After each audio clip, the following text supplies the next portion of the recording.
একটা কথা বলে আমি বিদায় নিচ্ছি আপনাদের থেকে। আল্লাহ কখন কার তকদির পরিবর্তন করে দেয় বলা যায় না। সামান্য একটা কাজও হয়ে যেতে পারে আপনার জীবনের জন্য জান্নাত পাওয়ার মাধ্যম।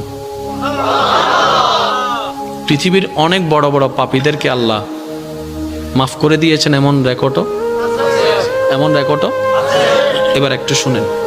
হযরত মূসা আলাইহিস সালামের যুগে একজন পাপিষ্ঠ, এমন পাপিষ্ঠ ছিল যাকে সমাজ থেকে সবাই বহিষ্কার করে দিয়েছে। যখন তার শরীর দুর্বল হয়ে গিয়েছে, রোগাক্রান্ত হয়ে গিয়েছে, ক্ষমতা শেষ হয়ে গিয়েছে, সবাই তাকে এলাকা থেকে বের করে দিয়েছে। এমন একটা জায়গায় তাকে ফেলে দিয়েছে যেখানে আশেপাশে কেউ। এবার সে যখন অসুস্থ শরীর, খাবার নাই, ঘুম নাই, শরীরের মধ্যে ক্ষত বিক্ষত, একদম জরজন্য অবস্থা, যখন তার পাশে কেউ নাই, এবার সে চোখের পানি ছেলে রবের দিকে তাকিয়ে বলে, ইয়া রব, সবাই তো আমাকে ফেলে দিয়েছে, তুমিও কি আমাকে ফেলে দিবা? মাওলা, তুমি না রহমান, তুমি না গফফার, তুমি না সত্তার, তুমি না খালিক। ও মাওলা, তোমার দরবারে তো রহমতের কোনো কমতি নাই। আমি ভুল করেছি মাওলা, তোমারই তো করেছি, তুমি চাইলে তো মাফ করে দিতে পারো। এরকম সে কান্না করতে করতে করতে এক পর্যায়ে তার নিঃশ্বাস বের হয়ে গেছে, সে মারা গিয়েছে। ইন্না লিল্লাহি ওয়া ইন্না ইলাইহি রাজিউন।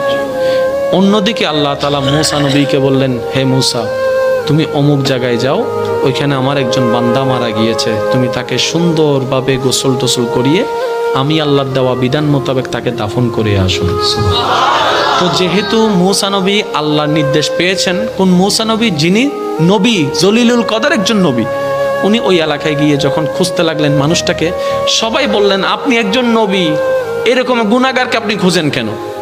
তো রব পাঠালেন, যেহেতু বুঝে শুনে পাঠিয়েছেন।